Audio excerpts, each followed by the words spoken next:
This podcast is brought to you by buzzsprout.com. Launch your podcast today. Easy to use, simple uploads, free promotional tools, full statistics, packages, and more. Started over 16,000 podcasts, connect to any device, and helpful support.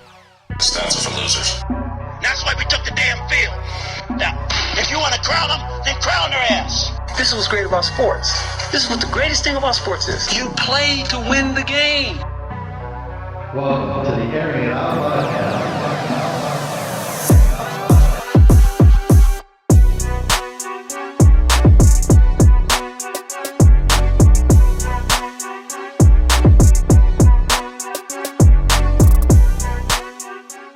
Welcome back, guys, to another episode of the Airing It Out podcast. I have a really good friend of mine, Rudy Bautista. Thanks, Rudy, for coming out and doing this. We had a bit of some scheduling conflicts, but I was really excited to get you on the show. Welcome in. No problem. My pleasure. Sorry, life gets in the way every now and then, and you got to make the best of what you can put in. So time is of the essence always. Bro, but I appreciate being here. Thank you. For sure. And that's one of the things, like I said, I admire you so much about, because you don't really, I think like some men want to pretend like their family's important.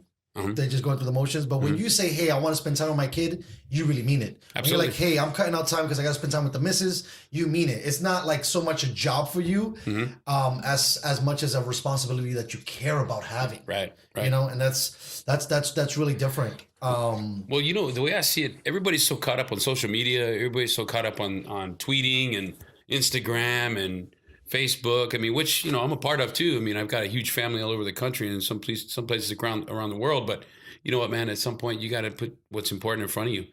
I get to see those two people every day in my life. And I'll tell you what, I'm blessed to have them. So there you go. So now my question for you is, right, because I've been having a lot of thoughts about this. Did you come from a mom and a father household or just a single parent household? No, single parent. My mom was my dad. Right, that's what I went. Right, that's what I was thinking. Yeah. So did that principle was instilled, do you think, from your mom early on in your life, where it was like family is the most important thing, no matter what else is going on? I believe it. Absolutely, I lived it. We came. Again, single mom. Mom had a couple of jobs. She had myself, and then I have a sister that's 5 years younger than me. And right after my sister was born, my dad was, he was no longer really part of the process, and she had to take over. She had to do what any mom was going to do, is protect her kids.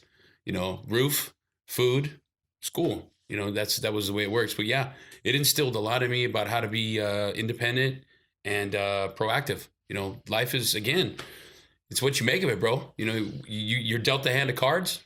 Guess what? That's what you get. I know, it's so crazy though, where people, they think that it's a different game of poker. Mm-hmm. Like you have so many different games, but where I could throw the cards back in, it's like, no, bro, this is what you got. You got to make the best of what this is. This is life poker, not whatever. This isn't go fish. This isn't go fish. Right. You can just keep turning out cards. For me, I resonate a lot with that with you because, and you tell me if this sounds very similar to your thing. I had a younger brother and the same thing, single mom, and she busted her hump. And for both of us, hard work was just something that I don't even think it was learned. We just knew that it was part of the process, and just going out there and breaking your hump over and over again, because sometimes my mom almost seemed superhuman, where she was able, seriously, bro. No, right? Hey, I'm right there with you, bro. Bust, because maybe you do a little differently now, right? Like mom was doing like a 10, 15-hour shift and then still have time to check your homework, talk to you, break bread, watch maybe a show with you, put you to bed, do whatever the fuck she was going to do. Right.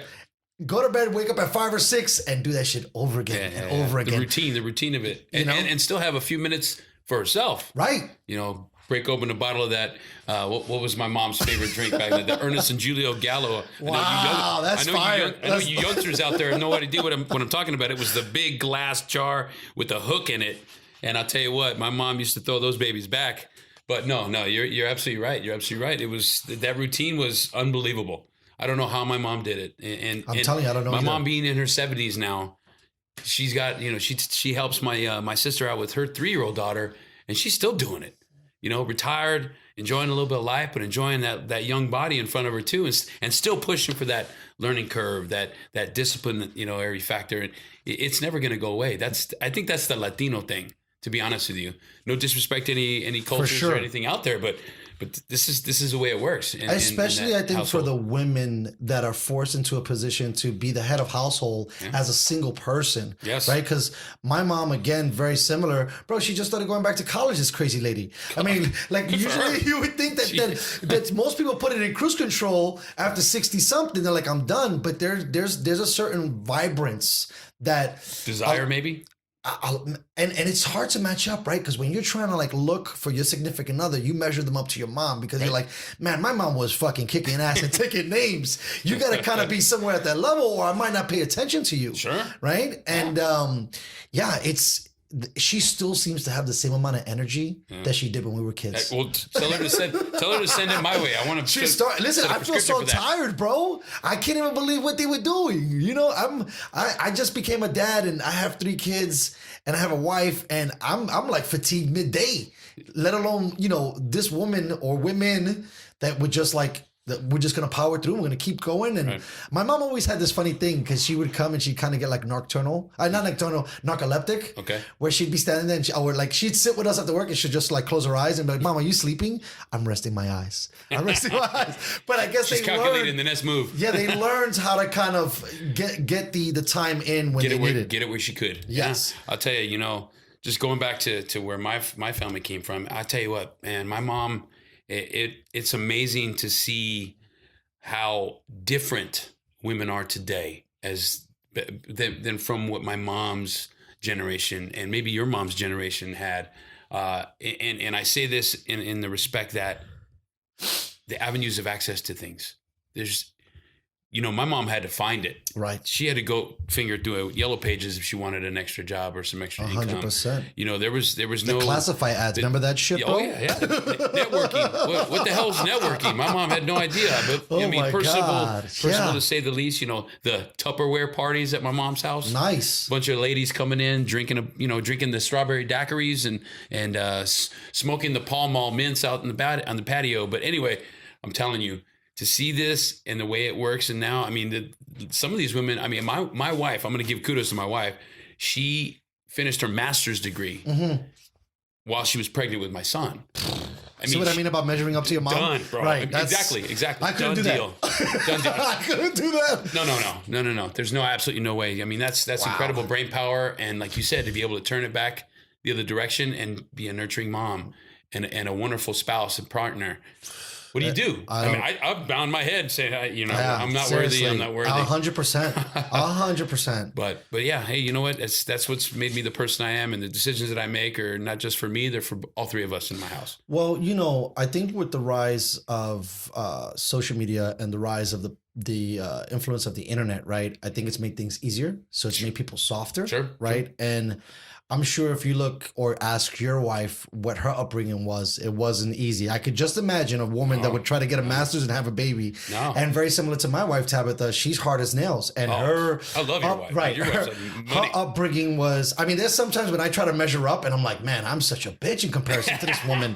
Like, for real. And no offense in that way, but they're very, very strong-willed women. And there's not, and so now, right? So like back then, and back then sounds crazy because it makes it seem like we're talking about the 40s, but let's say, you know, early 80s, 90s, there wasn't that much there. So you really, really, really had to like go out and seek it. So, you know, and also too, I feel like the traditions were more passed down, right? So you learned how to cook from your mom. You learned how to be a house person, keeper, watcher, whatever you want to classify it, from your mom. You know, you babysitted your nieces and so they were already teaching you all these tools. Now it's not really like that. Like I was just telling a friend the other day, I seen 2 different families go to the car wash. I seen one family, her 2 daughters were on iPads and the mom was drying the whole car.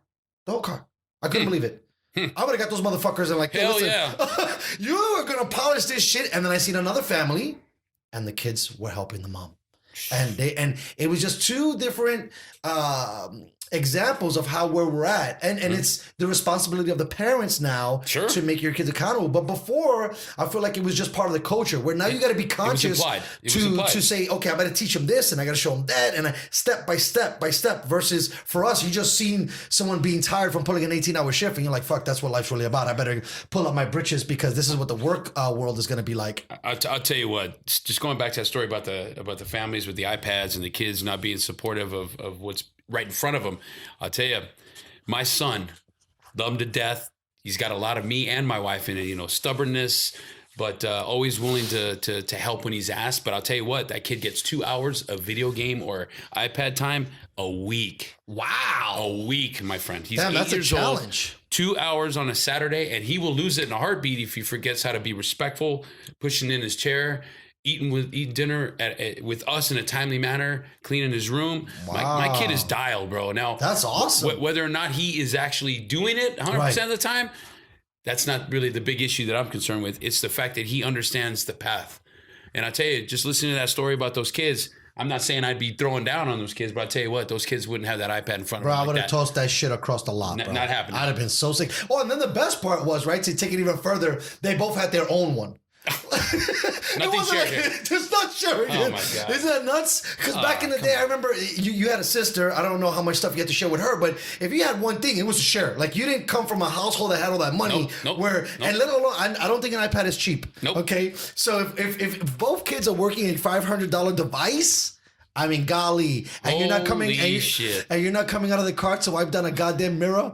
Anybody ever heard of an Atari 1200 or 2400? Listen. Yeah. How old are you, by the way? I just turned 50 in September. Nice. So I had a really weird upbringing because I just turned 39, right? But I remember all that old shit, bro. So I remember the Atari and the paddles and the beep. You know what? Because it meant something to somebody back then. It was a big deal. Now, nobody gives a shit about what the past had. No, not at all. And I mean, I think, thank God for that, because it made us go outside. Sure. Because if it was like the games we have Absolutely. now, Get the hell out of the house. we would have been like the kids are now, stuck to the TV. I mean, when you could, it's one thing to play a game and it's 2-dimensional and doesn't really have that detail. But now you're in a open world 3D, things are happening. You can buy new outfits and whatever it goes. It's just like, why would you leave your house? Unbelievable. They said, I think in males, like from 16 to 18, sex is down due to social media, gaming, and things like that. God they're not damn. they're not even beating chicks in the street. Holy moly. What's Right? Hey, that's because people have lost the ability. Let me say it.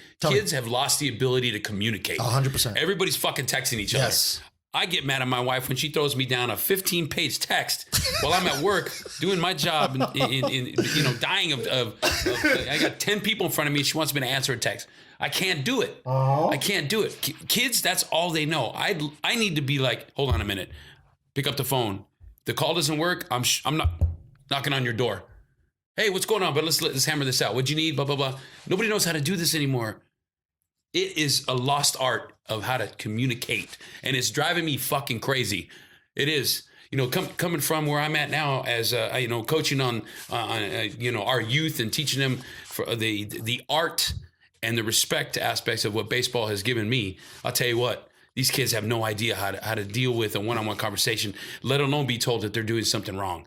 So that whole texting and sending messages, but fuck that. I hate it. Bro, the best is when they're together and they're sitting right next to each other and they're texting each other. Like, you won't even turn to talk to the person, man. Bro. Or they're on a date and they're both on the phone, right? Okay, here's a question. How do you relay the stink eye anymore?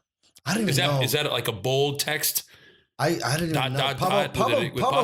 Probably. I mean, they use a lot of the poop analogy, so I don't even know that whole world. Over. It's a little above me. I now trying to do this thing and understanding social media as a marketing platform. Sure, it's there. Use it. I'm extremely lost though, because I was like you. I played outside. I didn't, and even when those platforms came up, I still wasn't impressed. I was like, I just told my friend, it's my social media, app, The Bar. If I want to meet and engage with people and talk and then, bounce ideas off of, that's where I go. I don't sit home on a computer in the dark and, troll people and say shit. And stand behind a keyboard? Yeah. Oh, you don't do that? Tough by keyboard. Tough life. Jesus, yeah, a tough, what do I call it? A keyboard tough guy. Oh yeah, we've all seen it. We've all heard the stories. Yeah. So you mentioned a little bit about teaching the youth, and I don't know if we didn't get too much time to talk off air, but so I'm like the assistant head coach or coach, not even head coach, but a coach. Okay. On my son's little league team. Okay. Awesome. And yeah, it's a cool experience. Good for you. Yeah. How old? So I think it's like 4 to 6. Woo, baby. Right. Yeah. Got a lot of work ahead of you. My guy. It's really, really interesting to make them understand what first base is and rounding bases. Forget about catching and throwing and hitting. And wow, thank you for your service, bro. Because I'm glad I'm the assistant where I just gotta maybe have a kid stand next to me just so he holds the base bag. Oh man, don't. I'll tell you what. It only gets better. Don't worry about it. Yeah, I mean, I'm in it just to be a part of the experience for him. Sure, That's another reason. Like I was trying to explain to you a little bit off air about being able to balance, but there's something to be said about being a coach, a dad, right? And then not blurring the lines if you're coaching your own kid, and then managing some of the parents' expectations and things of this nature. I'm sure you can give us a little bit of feedback on all of that and how that works out for you and your thing. I'll tell you what, just come where I'm from. I had a chance to play professional baseball 6 years. I mean, it was a minor league thing. It was never a big league opportunity just because baseball is one of the most difficult things to actually get to that elite level. But understanding where my strengths were as a player, my failures were as a player, I'll tell you what, I am probably 10 times a better coach than I was a player. And I'll tell you what, I was a damn fucking good pitcher. And so that being said, I teach from within. I teach these kids at all levels, with your 4 or 5 and 6 year olds, that's where you want to be. I'm telling you now, seeing that light pop on, bro, when it's there, when you're there, you're teaching them a skill, a movement, an attitude, a mentality, and that light goes off and you're standing right there, my friend. That is awesome. That is a priceless moment. And I'm telling you, and I am blessed to be able to do that and be able to see that on the regular basis. Yeah, I know. That's got to be cool. Oh my God. And then, the other side of it too is the parents. I think the parents are learning just as much as these kids are when I'm around, and I'm hell yeah, I'm patting myself on the back here because I bring a lot more than just the knowledge of the game to the field. But the parents have learned an amazing way to relate to their kids. Don't push, don't hover, nurture the failure. This game of baseball is about failure, bro. That's never going to change. I agree. And no matter the speed of the game, the amount of money a contract gets, ridiculous as it is, and that's a whole nother subject, be a part of the support process of the game. Because guess what? It's only here for a little while. You yourself said it, being a dad, being a superhero. You elaborated about your wife being a superhero. You could be a superhero to these kids as well. And I chose, to be honest with you, I chose not to coach my son. I am not a coach on the team. I am not the head coach on the team. I am a supportive dad with knowledge. But you coach other children, right? You just don't coach him. Yeah. No, I got private gigs that I've been doing, and I've got private students I've had for over 15 years, and I love every minute of it.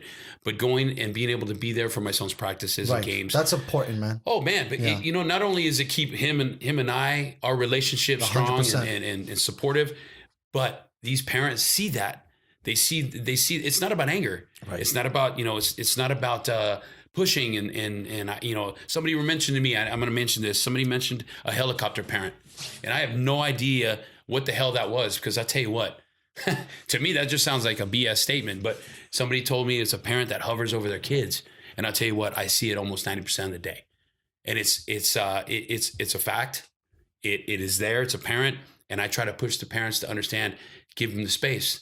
Because your son or daughter, I've been blessed to work with young ladies as well on the Little League and baseball fields. I'll tell you what, they're just as motivated to be as good as anybody else out there. But I tell the parents, give them the space. These kids are learning to be accountable for their actions. Now, what do you think that puts in their mindset when they go to school? It's the same thing. I've been blessed to be able to be around the game for over 40 years in this lifetime. I'll tell you what, man, I'm still learning stuff every day. The kids that are out there, if they are in front of the people that are supportive of what they are being taught and the motivations, that stuff you can't give. That stuff is decided by whether or not they want to be a part of it. Be a part of that desire and let them have it, man. Shit, if they decide they want to be a pianist, if they want to decide they want to be an engineer, be the best damn engineer you can be. That's all it is, man. It really is. But I agree. There's a guest that I wanted to get on, but I wanted to get you on first, and it was just like his one-liner is, "Your kid is not as good as you think it is." right? And so just allowing them to be a part of the experience and learning some of the principles, hard work, ethics, teamwork, and I think that the big key is not worrying about wins and losses, right? It's about having fun. Absolutely not. W's and L's, man. Let it go. Let it go. You're talking about, for me, I couldn't imagine a parent trying to herd cats that are 4, 5, and 6 and then get mad because you lost. It's like, bro, this is not a professional game. We've already seen in professional games how hard is it. And let me tell you, just going back, I can't tell you the last time I had a ball and a glove in my hand. And it made me so conscious of how hard we scrutinize pros, because a routine grounder, I had a hard time fielding. And these guys 10, 20, 30 times a game do it so easy that we get on their case the one time they screw it up. And it's difficult. It's hard. Guess what? You got 60,000 fans looking at you every moment of every game. And guess what? It's going to happen. It's a part of the game. It's a part of life. Fuck, man. If we were perfect, God damn it, I'd be in the White House, man. Trump wouldn't be there. We'd be billionaires, bro. Hell just yeah, living man. the dream. I would be loving every minute. I have a baseball camp in every city. Agreed. But again, you got to give them some credit at that big league level, because not only are they being scrutinized for what they do on the field each and every day, they get scrutinized for everything they do off the field. 100%. And I'll tell you what, though, you mentioned it earlier in the beginning of this cast. It's about the upbringing, bro. Right. It's about how they're taught. It's about how we nurture them at the young stages. Do we teach them to be upset because they lose? There's nothing wrong with that. But we teach them to understand how they lost, what they can do better to make sure that it doesn't happen a second time. Well, these guys at this level, because of the money, the fans are pushing, oh, you guys got to be the best of the best of the best. Hey, you know what? They are. But guess what? Life gets in the way. Oh, shit, I tripped over my shoelace trying to make a play.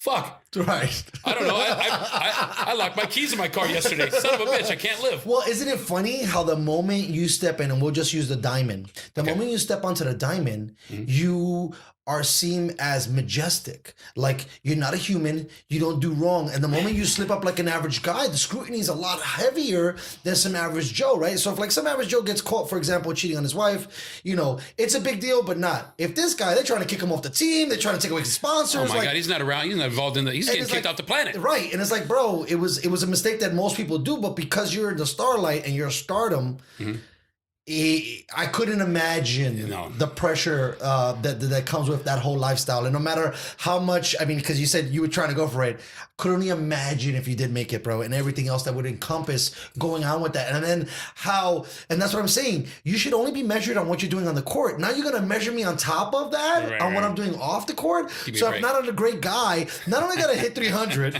got to hit 40 jacks. Yeah, I got to be like a great dad, a great leader. Yeah. That's just too much to ask. That's superhuman shit. Yeah, somebody's looking at my tax returns. Get the hell out of my business, bro. Come on. Stay in the stands, enjoy what we do on the field as an entertainment value, and move on. I know it sucks that the media tries to pull down our heroes so much, right? Yeah. Like, you'll see this guy and he's killing it, and then it's like, well, his relationship with his wife is not that good, or he's a good player and his relationship with his wife, well, he's not really a good savvy businessman. Or you got all those three down and they find some other, and like they just keep on pounding, trying to get something. I thought that's why for me it was amazing what Derek Jeter did, to have such a long career and not really have any negative media coverage. Yeah. Because most guys now, you piss in the wrong direction and it blows on somebody, you're in fucking trouble, bro. Hey, you mentioned Jeter. Hey, you know what? One of the most incredible ambassadors of the game, the Tony Gwynn's, may you rest in peace, 100%. All those guys. I met his son this weekend. You know what?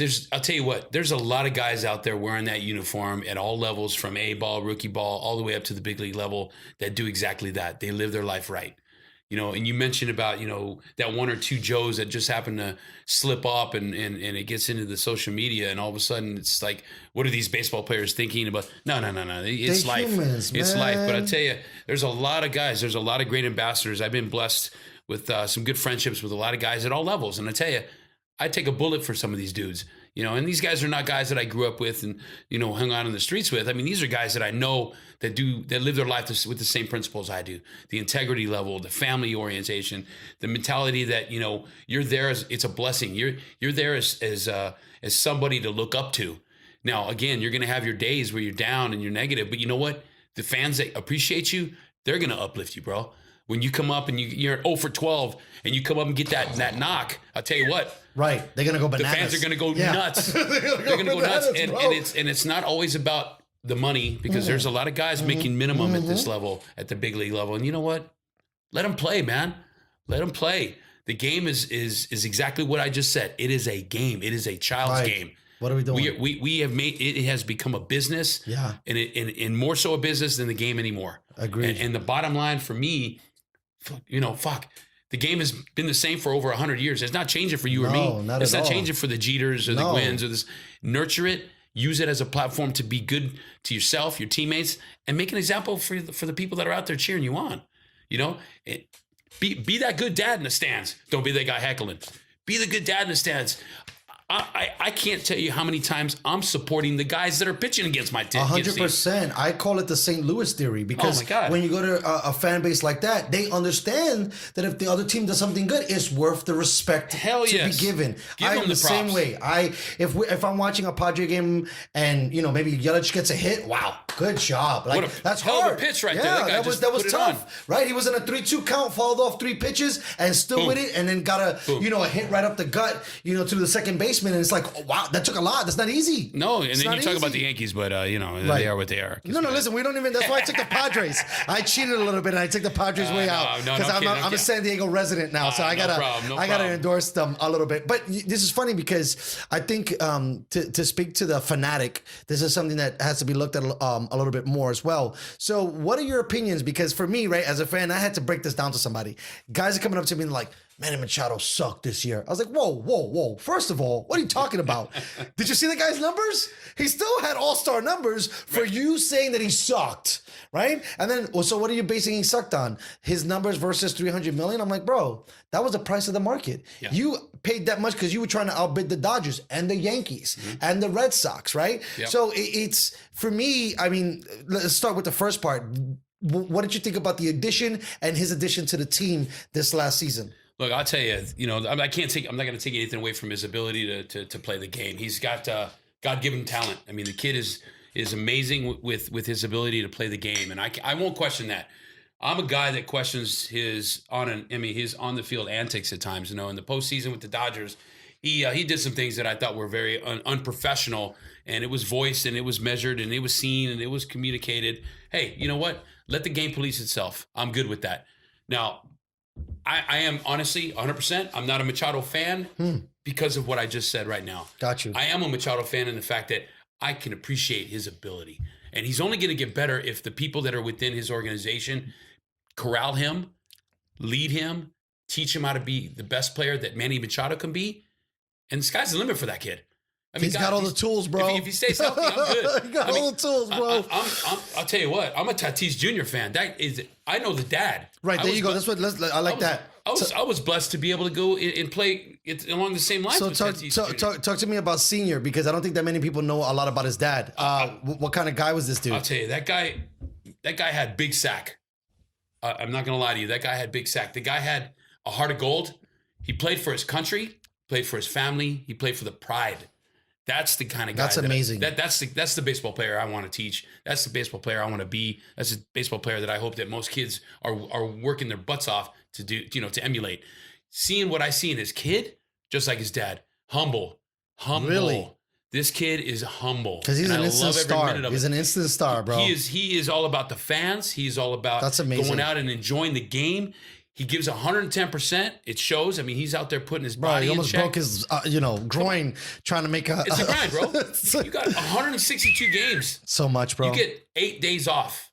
8 scheduled days off. Like all the season. That's in the season. You get 4 days off for All-Star. If you make the All-Star team, you get no days off during that time. Again, it's a blessing. They true story, 100%, but wow. But what I see on the field... So you get 4 if you're an All-Star. You don't get 8 days off. That's it. Wow. That's it. So that being said... back to the Machados and the Tatis, and I'm a baseball fan, bro. I grew up in San Diego. I love the Padres. We could argue all day long for hours 100%. About what they've done as an organization, but you know what? We've been pretty blessed on having some great players here. 100%. So when people ask me who's your favorite team, I tell them, you know what? I don't have a favorite team. I have a baseball field in my mind. I go out. I'll root for the Airin Judges. I'll root for the Mike Trouts. I'll root for those guys that are ambassadors of the game, no matter where they are, no matter what city they're in, because what they do for this game is is unimaginable. Right. They keep the fans motivated. They keep the fans into the game. And, again, regardless of the contracts, everybody's so worried about Right. the numbers. I could give a rat's They ass. should almost Get their money. They should almost like not disclose the number. Because the moment they disclose the number, people like lose their shit. I know. And I'm like, bro, what do you understand the way economics works? Like, I feel like It's a people, business. These guys wanna make money. I get Yes. it. I get it. And I always tell people this, like, don't be upset with the contract. You should be upset that the player association agreed to these kind of numbers, because the moment they go on a strike, if anything I gotta say about MLB players, they're the smartest ones in the whole entire, at least in the big three. Because like, you know what, you're not gonna pay me peanuts to have 4 days off a year. No. Not happening, bro. No, I'm so sorry. Not with the expectations Yes, and the numbers that come are being on. asked. And you're selling my jersey for a good jersey is like $200, right? How much is a luxury suite? How much is the memorabilia these guys are pushing? The companies are making billions of dollars. Billions of dollars. And then you bro. got you got the guys like the Ted Turners from the Atlanta Braves that, dude, he did what he needed to do. He bought an entire network, a cable network. Holy shit, that's a smart move. Yep. I agree. Steinbrenner, same shit. I was just gonna say then. Yes, Texas network too. Rangers, damn it, Yeah. they did the same thing. The LA Dodgers. I'll tell you what. Seems like a smart business move. I don't know, but the game has gotten into is in a level now where I honestly, bro, it's not a baseball game anymore. No. because the It's business a popularity is taking over. game. It's a popularity game. Again, the guys like the Tatis, Sure. the Yes. guys like the Derek Mike Trouts, Jeters, Mike- the Pujols, the 100%. I could talk. I Right. can mention 50 guys Right. right off the We top. could totally. Those are the guys I want to come watch. Those are the guys that I want to see interact with the fans, because you know what? This game, at the bottom line, like we talked about, it's a kid's game. Enjoy it for what it is. 100%. So the fans are appreciate. Let it happen. Yeah, it's so crazy because usually I use the 80-20 rule in the defense of most of the 80 is usually problematic. But it seems like in baseball, the 80% are all the good dudes, right? And then there's a 20% that could be filed in any other way. But for the most part, everybody in baseball, the players, I mean, they're giving as much possible as they can give, right? I mean, and we have this great youth movement that's happening with all of these guys, and like they were reinvigorating baseball again for a whole new generation. And these guys seem like great dudes that you seem like they would do the right thing for the most part, right? Versus some other sports that is kind of a little bit opposite, right? Oh boy, now we're getting into a whole can of worms there. Yeah, But well, but that's you're right.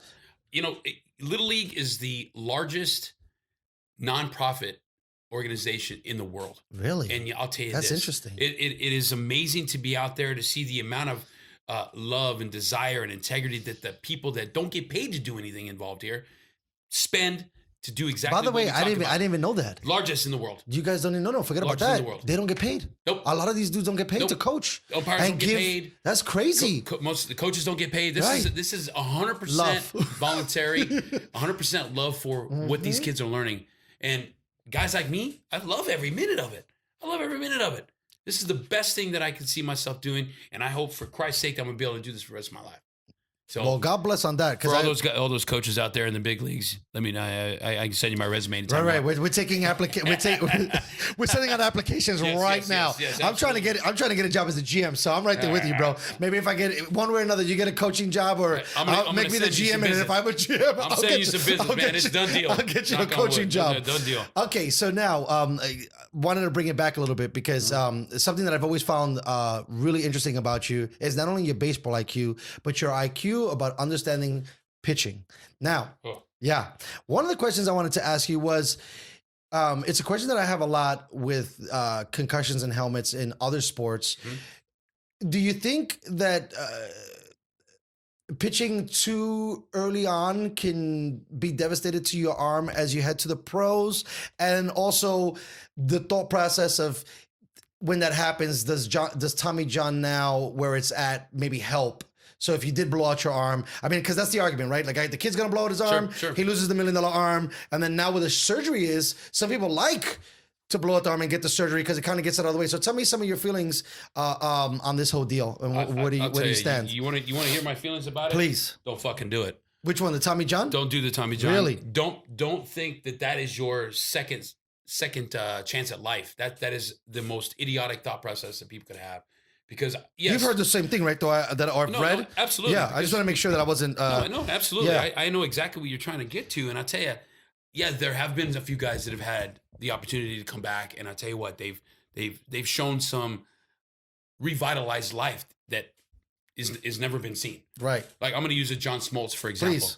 John Smoltz was a guy that I loved growing up. You know, I'm not a Braves fan, but I'm a John Smoltz fan. When he went out, I want to say it was I want to say the late 90s. I mean, he was, think about that mid 90s Atlanta Braves. It was staff. unbelievable, It was bro. ridiculous. Yeah. Ridiculous. Yeah. It was very good. It was very Bobby good. Cox had it all. Right. You know? I mean, he was kicking everybody's ass. That pitching staff They was put amazing. they put the Braves on the map in the Amazing. 90s. Yeah. So I'll use him as an example. He came out, I think he came out in 99, ended up having Tommy John surgery. He threw probably 94 to 95. Great command, nasty slider. Unreal for that prior time to era. the surgery. Prior to the surgery. Mhm. He comes back about a year later throwing 99 miles an hour at 38, 39 years old. Amazing. But you know what that was? That had nothing to do with the surgery. Awesome. Tell me. That had to do with his ability to revitalize what his body can still do. Knowing that his body is physically fit, he put himself in a position to work harder than he ever did. I guarantee that. If I asked John Smoltz right now and face to face, was he working harder after the surgery than prior to the surgery? I guarantee he's going to tell you yes. You know why? Because he loves his fucking game. That's why. That So is you're the saying it's motivation. more of a combination of athletics and digging in deeper. Yes. Versus, Yes. all of a sudden you had a 94, they give you this new rubber band, and now you can throw 100. Yes. Because that's what the thought process is. Because it gets tightened or whatever, Yep. your release and and the pitch velocity goes up. But you're saying that there's not that much truth into that. I don't say no, absolutely not. Because the game requires you to play it at we're talking about the big leagues here, Right. but it requires you. This is a requirement to play at a high level. There is no secondary. High level is what's requested, what's expected. If that's not available from you, you go down, and the next guy comes up. That's the way the game works. Now I'm gonna take this all the way back to the youth. Mm-hmm. The reason why I'm such a good example of a pitching coach at these levels is because I'm explaining to them, watch the baseball come out of these kids' hands. Pay attention to how their wrist action works. Are they rotating their wrist at the release point like they're opening a doorknob, or are they trying to reach out and turn off a light switch? That's what I look for. That's how I emulate. You want to take the stress off the elbow? You want to teach these kids how to throw the baseball correctly and be able to build arm strength in the right way? That's what you teach them. You teach them how to throw the baseball properly. It's not even about pitching. It's about release point. It's about finishing position.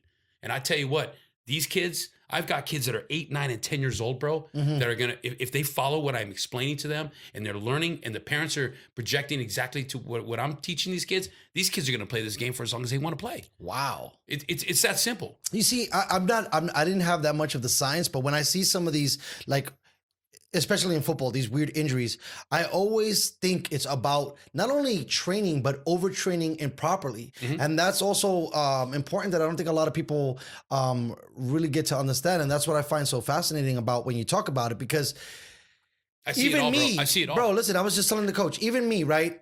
I've never been taught mechanics, so I'm going to throw it all shoulder versus doing the other things that take the pressure off the shoulder or the elbow. Absolutely. I mean, it sounds so simple, but the simpler things are, is. right? Yeah, It is. proper Less mechanics. is more. Less is more. Okay. In the game of baseball, less is more. And what these parents come away from, I'll do a private lesson. I'll watch a kid throw. I'll play catch with them. I'll teach them a couple little drills. And as I'm teaching this kid, I'm looking back at the parent. I'm saying, I want you to pay attention. Videotape how the baseball comes out of his hand. I want you to look for this. This is something you're going to help support outside of here. I get your kid for an hour, 2 hours a month. I want you to support what I'm teaching him, so that way when he comes back to me the next opportunity, we don't have to re-talk about this. Right, I'm taking it to the next stage. I'm taking it to the next stage. I'm going to teach him how to strength and conditioning. I'm going to start teaching him how to pitch, because until you learn how to throw, you're never going to learn how to pitch. That's just the way it works. So I use a lot of the guys at the big league levels, a lot of these mechanicals. Tell me who's some of the guys that you admire when you're showing and teaching, because I don't even think when I watch a pitch, unless it's like the playoffs where they break down the motions and they do side by side, I never look. I'm more involved in the strategy of the balls versus strikes game. So please, I would like to maybe look at it more, because I'm a sports enthusiast. I'll tell you what, you know who my guy was Nolan Ryan. Now that's taking it way back. Yeah, these kids don't even know. They have no idea. So for you youngsters out there, I apologize. Like, look him up on YouTube. Yeah, seriously. Look him up on YouTube. But anyway, I'm going to go to the Walker Buehler. I'm not a Dodger fan, but I'll tell you what, that kid's going to have a hell of a season. You know why? His mechanics are on point. The kid is a 6'6" phenom who now, in my opinion, is probably 2 steps ahead of the Kershaws. Now, Kershaw is still a great pitcher, nothing taken away. But I tell you what, this Walker Buehler, kid's a stud. Kid is an absolute stud. Watch his mechanics. Watch his finishing position. It's all controlled. There's no falling off the mound to the first base side. There's no turning the backside to the pit to the actual plate. Because I don't know about you, but at the finishing position, when those guys are hitting the ball, their bat speed is 115 miles an hour. I'm throwing the ball 95 plus. They connect that ball and it's coming back to me. Remember, I'm less than 60 feet away from that thing. And if that ball's coming at me, there's no shot. I'm surprised more guys don't get hit because they're that close. Yep. That's insane. And it barely, you see some guys get skinned and you know, it's whipping over their head a little bit. And I've had to change my underwear. I'm not going to lie to you. I've had a ball clip me in the ear and I never even got a glove up. That's a true story right there. That is amazing. Man. That is a true story. So this brings me more into it because I really want to dig deep into this pitcher thing. Sure. But that's so now it's so funny because in my brain I'm very visual and I can see that. So a lot of that finishing stuff is a form of being sloppy in your form. Because I see dudes do that all the time and I'm like, bro, I mean, I always thought it's because they're throwing so hard that like their momentum, they're using it that way. But it's some of them do. Some of them do. That's and some guys are taught that way. Right. Some guys are taught to, okay, look, let's point out something real quick. You got the starter mentality. You got the transition from being a starter to a mid reliever, to a setup man, to a closer. I mean, we could talk about that in itself for 2-3 hours. 100%. But I'll tell you what, the mentality of a starter is to be able to be, it's about longevity. It's about endurance. It's about learning how to pitch, being able to throw the ball in a way that you can create misconception. You're trying to utilize your abilities, not just a 95 mile an hour fastball, 100 mile an hour fastball. You don't need that to get people out. You don't. You need to learn how to pitch counts, sequence, moving the ball in and out, paying attention to tendencies. You gotta figure that what's out there. We talked about social media earlier in all of its grand scales. Well, guess what? It's available to you as a pitcher. It's available to you as a hitter. You know which pitcher you're gonna be facing that day. Watch some videos. You see the guys in the dugouts now getting tablets and they're able, right, to go through Microsoft's it. Right? making a killing on the surface. Look at the football players on the sidelines. Right. You're watching. Everything is about what's been done prior to your opportunity to either hit or pitch against the player. So bottom line is, if you are learning how to pitch starters, it's about endurance. Mid relievers, it's about knowing your role. It's about being able to cover 3 or 4 extra innings that the starter could not complete. The setup guy, he's the guy that's going to come in, or the guy that's a role player. He's come in, he's going to pitch one guy. He's going to pitch to one guy. He's going to pitch to that lefty. You got a righty-lefty combo. He can't hit a slider. And what are you going to throw him? You're going to give him an entire dish full of sliders. Take that, goddammit. You get nothing. I'm going to get you out. I just earned $550,000 for that pitch. Thank you very much. And we're going to thank you so much. Salute, goddammit. Cheers. Jeez. And then, you know, you move over to a guy, you know, like a Hanley Jensen, Trevor Hoffman, who I love the fuck. Guy's a stud. Mariano Rivera. You knew what he was throwing. You knew he was throwing you a cutter, and you still couldn't do shit with it. What does that tell you about his ability? That tells you that his desire to get you out was stronger than your desire to hit him. Think about what this game does, man. That's amazing. It's ridiculous. So one of the things that I've always found fascinating about pitchers, especially like I was telling you when they're doing the side-by-side comparison. Arm release. I love when a pitcher will throw you a pitch that's a fastball and then throw you, let's say, a slider, and it's the same look. Mm-hmm. That's when you know these guys are really dialed in. Because I'm like, man, how are you supposed to do something with that as a hitter? Right? You're looking for a tendency, but if the tendency is identical, release point is imperative. I'm telling you, I teach 10-year-olds I know, the same this shit. is unbelievable. And you would be blown away by how successful these kids are by just being taught how to be consistent, man. The game on the mound is consistency. Relax, enjoy yourself.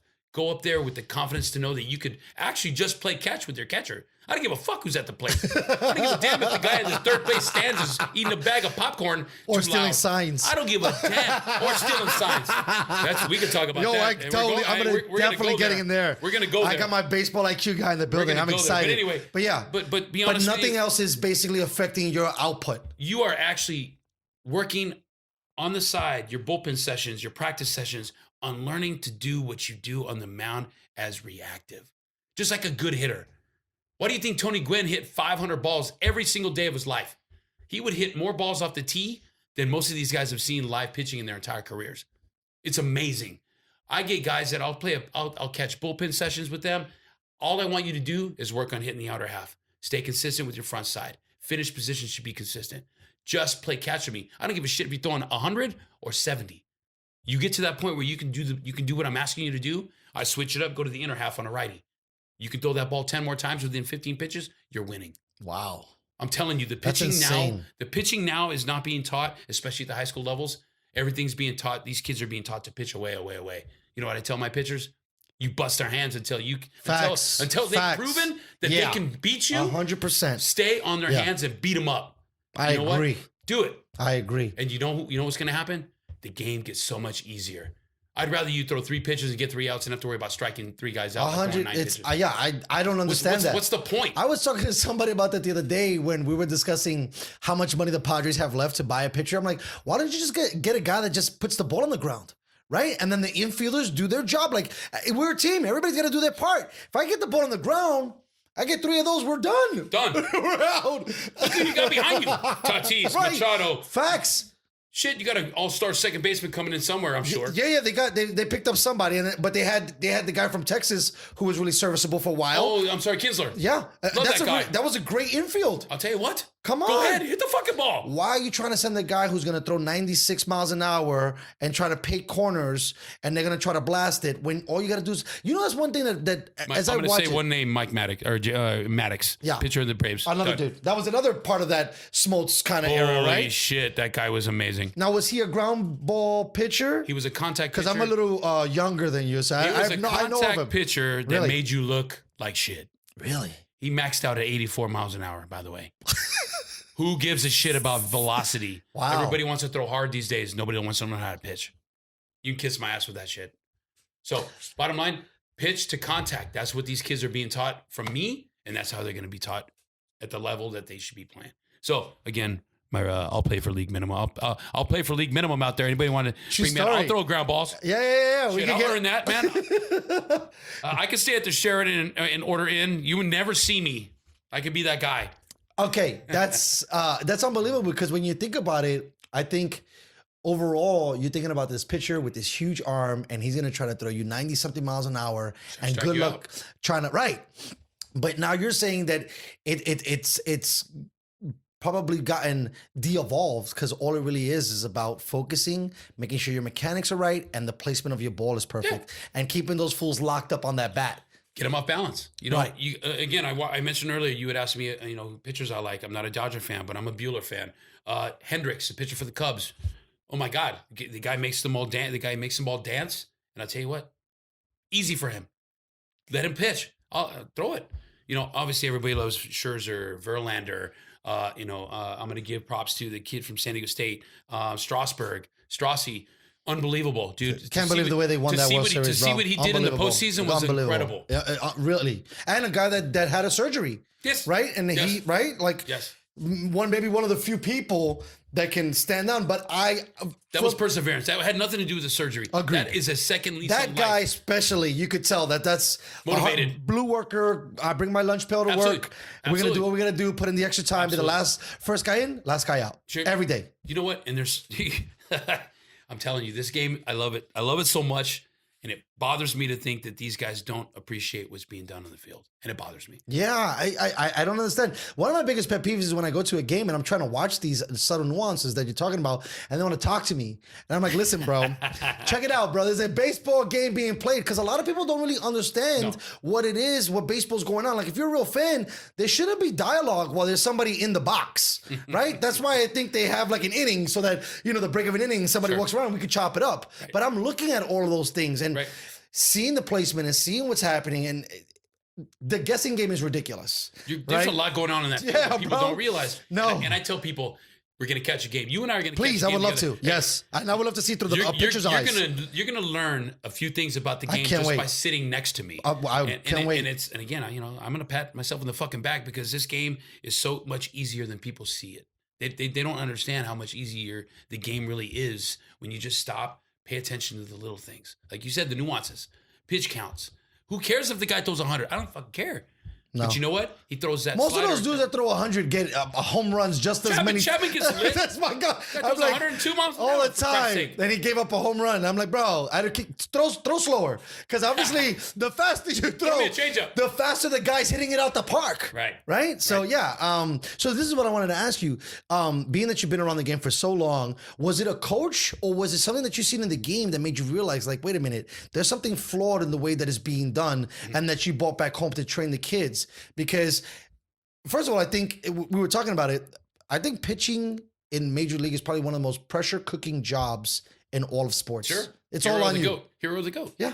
So for me, I had injuries myself. You know, I was low 90s fastball, but at the time that was where it was. For me, I ended up coming home with an injury. I got released. I was like, hey, you know, thanks, but no thanks. Came home, you know, tail between my legs and say, shit, what am I gonna do? Go see your doctor. Go look at the MRIs.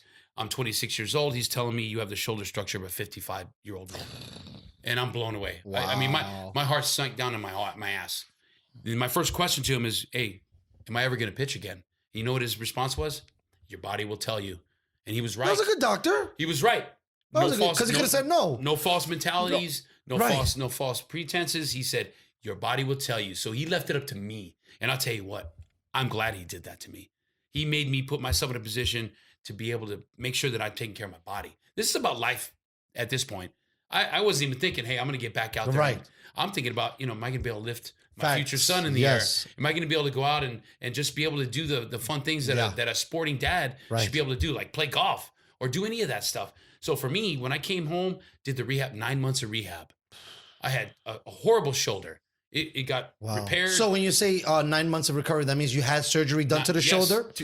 Two shoulder surgeries, one for debridement, one for bone cut. They cut 4 millimeters of bone off the acromion. Jesus Christ. I had 2 labral tears. I had a lateral tear in my. Was this just due to just overuse and horrible mechanics? Wow. So that's why I am the way I am about mechanics. That makes sense.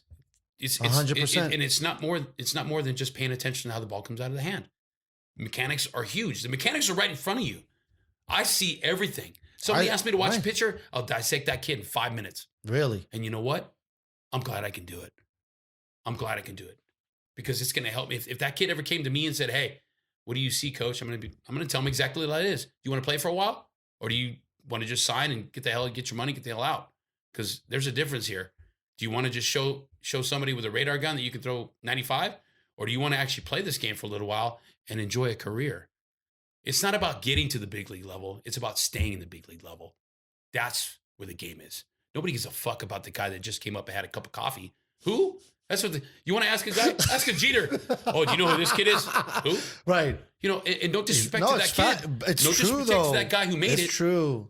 The It's game is true, the game is bro. longevity, baby. Bro. So- Hey, I make a joke all the time. I mean, my man Pete Rose, nobody's going to ever... Love that guy. He needs to be in the hall. Somebody get him in the hall quick. touch that hit record. Never, But ever. that's another thing. Your longevity, that you're there that long. Did I say that word? I think I did. Yeah, right? I mean, Longevity is it.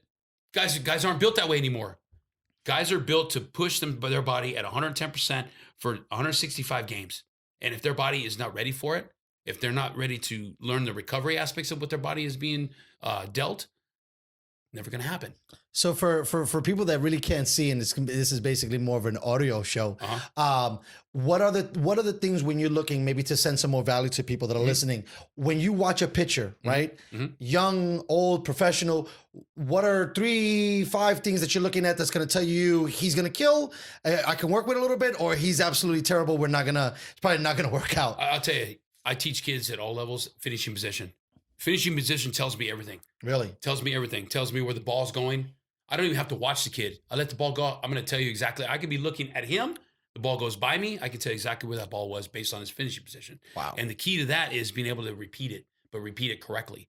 So that's number one. Number two, rotation. How does the ball come out of your hand? Every single time the ball comes out of your hand, backspin should be a part of this. Now, you've got guys that throw splitties. You got guys that throw different movements. But the relationship with the ball at release is hand position behind, driving the ball downward towards your target. That's number two. Number three, where's your sack? You got enough sack to go up there and say that I'm better than you?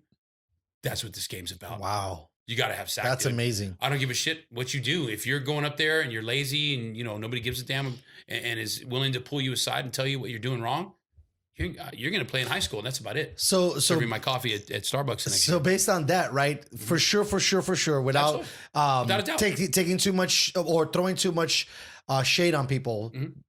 If the pitcher's good, he's the baddest motherfucker in the building, Should be. right? Should be. Okay. Right, for the most part, because you got to have balls. And I I'll tell mean, you when you what. got to pitch to a judge and you got to pitch to Trout? right? Come on, dude. If you're going up there thinking, oh shit, this guy's going to hit me, He's gonna hit You're you. done. Bye. you're done. Yes. So you got to be up there knowing that you're better than the guy at the plate. Wow. You have to, bro. That's insane. You can't Right. go up there thinking, oh, I suck. Right.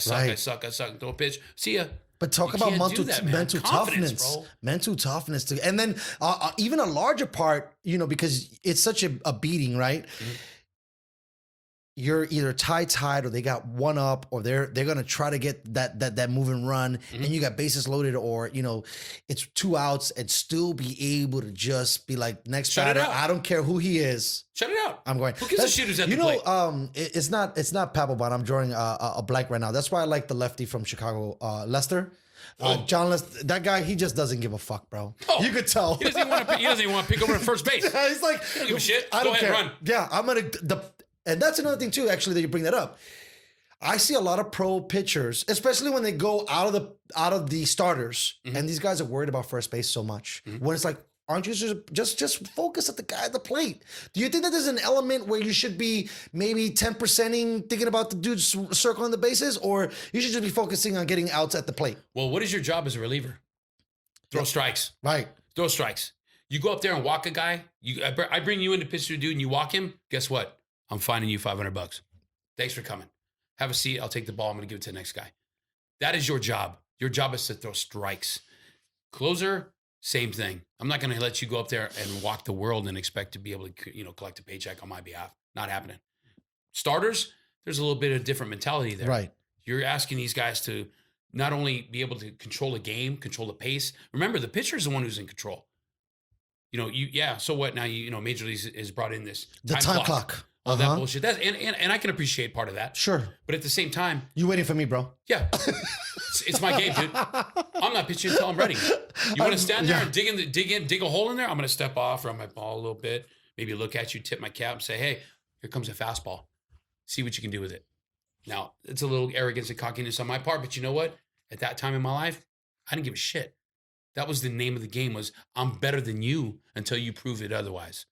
Show me. It's amazing. Prove it. This is why I love the game, bro. And people don't understand this. They see one guy throwing pitches and they see another guy trying to swing at them. When there's just so much more happening. God damn You know it. what I mean? You're hitting a round ball with a round object traveling at 2 different Isn't it the rates of hardest speed. thing to do in It's all one of the sports? most- It's one of the most difficult physically to do. Yeah. Besides, being a bee and flying. I don't know how that works. Yeah. I don't get it either. But they say it's the hardest thing to do. The average human being, I'm going to just throw this out there. This is another stat. We'll use this. I love it. Yeah, please. The average human Baseball's being, about stats. the average human being can't go to a Boomers, an indoor pitching facility with a machine and actually put the ball in play. The Really? average person cannot do it at like 50, 60 miles an hour. It doesn't happen. Physically, the ability to focus on a moving object and be able to move a bat in the opposite direction and be able to put the ball in play, almost impossible for most people. Think about what these guys do on a daily basis Right. as a hitter. Right. Guys throwing 95 miles an hour with movement, inner half, outer half, up, down, doesn't matter. I want to hit the ball the right side. Guess what? Boom, there it goes. They're doing it because they work their asses off to be able to do it. The game is amazing, bro. It is, bro. It is an amazing game.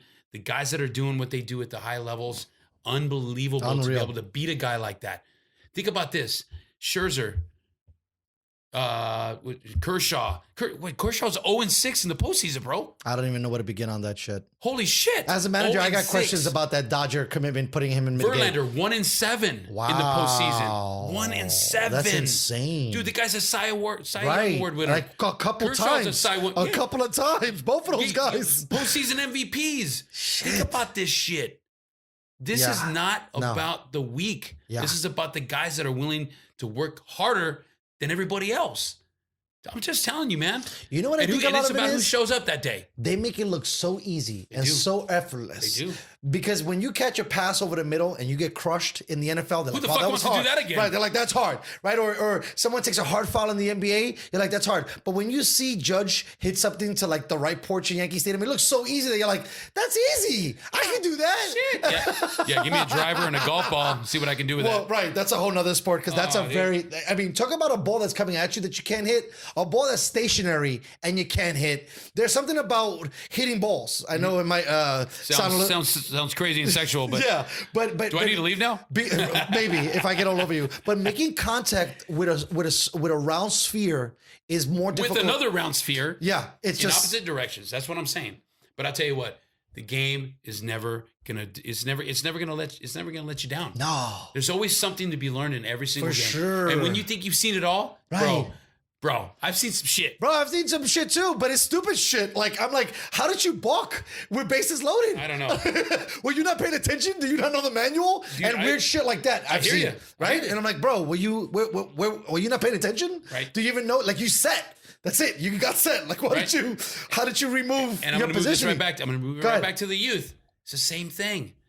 Teach these kids to appreciate what they're doing, my friend. I agree. This game is so much fun to watch. It is. And again, being there, that light, I'm going to go back to it again. That light bulb comes on, that little guy that you just worked with for a couple of days or a couple of hours, it happens. He looks at you with the biggest fucking smile and he says, I did it, coach. And what, shit, I almost want to cry every day I'm out there. It is the best fucking feeling. I could imagine. If I could get paid $1 million to do it, oh my God, I'd quit my job tomorrow. Right. Well, it wouldn't even be $1 million, but if I could get paid Enough cover my to be bills, like, yeah. to do what I love to do, I'll tell you what, it would be the best fucking life I've ever had in my life. You could take away everything else if I can go out there and support the kids that are out there doing what they love and the parents that are supporting those kids that are doing the same. Shit, man, it's the best feeling in the world. Dude, I think that's a lot of the reason why, as the assistant, I was like, okay with the job. But you're an assistant, though. That's good. Yeah. Because that's what it's about. Like, I want to cheer on even the kids that are not my kids. Of course, right? and you should. No, but this was me just as a bystander and understanding that already, right? Like, I seen like factions of the parents become factions, and I'm like, wait a minute, what are we doing here? Your kid and my kid are equally important. If my kid's better than yours or vice versa, that's not what we're here for. Right. What we're here for is to teach these kids values that if baseball's not around anymore in their life, this is a blueprint I'm giving this kid to take on to the world. Yes. And he is going to go through life executing based on these principles that we instilled in him at an early age that now he can go kill in the real world because he played a little baseball when he was a kid or he played baseball in high school and he had a great coach. And now that's another thing too. I never got into organized sports because I met a coach who soured it for me and I was like, I'm done. And I want to say thank you so much for you. We need more guys like you because you're I'm sure you're not shocked, but it's always something that takes you back when you hear about a kid that doesn't want to play a sport because a coach soured him and made him not want to. I'm sorry for you on that Yeah, one. no, it's fine. It's funny how things come full circle. Sure. Because I left the game in all of its wonder and I still came back to it because I don't know what it is. I try to explain it to my wife. It's a love. But to me, it's just watching someone excel at something for that one encapsulating moment and just being phenomenal just makes you inside want to raise everything that you're about to be better. Yep. And to me, it's such a silly thing because the guy just, let's say, whatever, in a hitting situation, got a man to score, but it was so tough and you evaluate how much pressure that guy did and he persevered. It gives you light, like, man, there's nothing in life I can't do. This guy just literally had the hottest job and he executed. Fuck, for me to do my job at least decently well, I should be able to handle that, right? Sure. And so I think that's why a lot of guys love sports because when you could see a guy, when you watch Michael Jordan have a fever of 100 and win a finals, you're like, wow, this guy's amazing, love that dude. Right? Like, come on, you see, guys have nagging injuries and they're still playing through it and they win a championship. Sure. It's majestic, and I think that's where the lines get blurred because when you see him like that. And then he does something bad. You're like, well, wait a minute. This guy was supposed to be Jesus Christ, the Holy Savior, and it takes away the human element away from it. Right. So now let's get into because there's no way I'm gonna have a baseball guy on my thing and not get into it. Okay. where we at with this stealing sign shit? Was there devices based on what your knowledge and reading is? Because I didn't dig in that deep. Were these guys? I mean, because baseball, a part of baseball is so much going on the sidelines that I don't think a lot of people know. They know nothing. Right, that they don't know. Because guys are sending hit and run signs, steal signs. Sure. Maybe you want to pitch away because you know the guy's getting a lead off and you want to get at him. Yep. Pitching to tendency. Nobody knows about that. All they see is batter and pitcher. Don't. Right. So tell me. For me, honestly, as a pitcher, I had guys cheating. I had guys trying to pick signs. I had guys relaying signs from second base to the guys at the plate. I thought that was part of the culture. All the time. It's been going on for years. Right. They just don't talk about it. You know, we talked earlier about social media. We talked about real time, live TV. We talked about what's out there in the way of electronics. And dude, this is just a whole other level. That's it. That's it. You know, this has been going on for 50, 60, 80, 100 years. I could imagine. You know, so how could you not want to steal the sign? Everyone's heard the adage, if you're not cheating, you're not trying. I've always said that. Al Davis, baby, all the way. Am I going to teach that to my kids? No. It's a gray area. That is a gray area based on situational. It is what it is. But I'll tell you what, you ask the guys like Roger Clemens, Nolan Ryan, and guess what they're going to tell you? It wouldn't happen. You know why? Because there's a way to police it. And if those guys are ignorant enough on second base to not understand that I'm watching the guy at the plate and I'm looking at you too. And if you're dumb enough to be able to put a position where I can read what you're actually doing, am I going to wait for you to come back to the plate and hit? You're damn right I'm not. The guy at the plate's going to wear one. And you know what? He's going to come to you in the clubhouse after the game and he's going to tell you, if you ever get fucking caught dishing signs to me like that again, I'm going to fucking hit you myself. Wow. So that being said, do I agree with it? I'm not going to teach my kids to cheat, but I'm going to teach them to pay attention to how they can pick up tendencies. That's the game. Right. The guys in the on-deck circle. 100%. I tell my kids in the on-deck circle, you're the next at bat. What are you looking at? You looking at the girl third rows up with the popcorn and the big rack? No, you're watching the pitch. The guys that are coming up to the plate, the 1, 2, and 3 batters that are going to be up for that next inning, I teach my guys, watch his 5 warm-up pitches. Is he throwing strikes? What is he working on? What is he struggling with? He's going to throw 3 out of those 5 pitches are going to be pitches he's probably struggling with. Wow. Pay attention to that. Pay attention to that. I tell my pitchers, when you're having problems on the mound, those in-between pitches, those are freebies. Work on it. There's no batter at the plate. You got 5 pitches in between innings to get something right. So guess what they're doing? Guess what they should be doing? Right. Get it right. Because when I ask you to throw that pitch in a 2-2 count game situation with a winning run on third, you better fucking do it. Or guess what? You're not pitching for me that next day. Facts. So bottom line is, talking about this, it's a part of the game. 100%. Now, going to the level where it's at, but it is what it is. I've read different articles. I've heard different people. Were they actually wearing devices that were ringing on them? You know what? So speculatory? I can't. Right? No. I can't. Okay. I can't communicate. I mean, I can't comment on that because I have no fucking idea. But it's kind of hard when you watch the home run. Right. That's what everybody's talking about. He hit off of Chapman, and then he didn't. That Altuve hit off of Chapman. He's coming down the third base line. He's got his arms crossed above his chest. Yeah, don't and he's pull off shaking my his shirt. head. Don't touch my shirt. Don't touch my jersey. Yeah.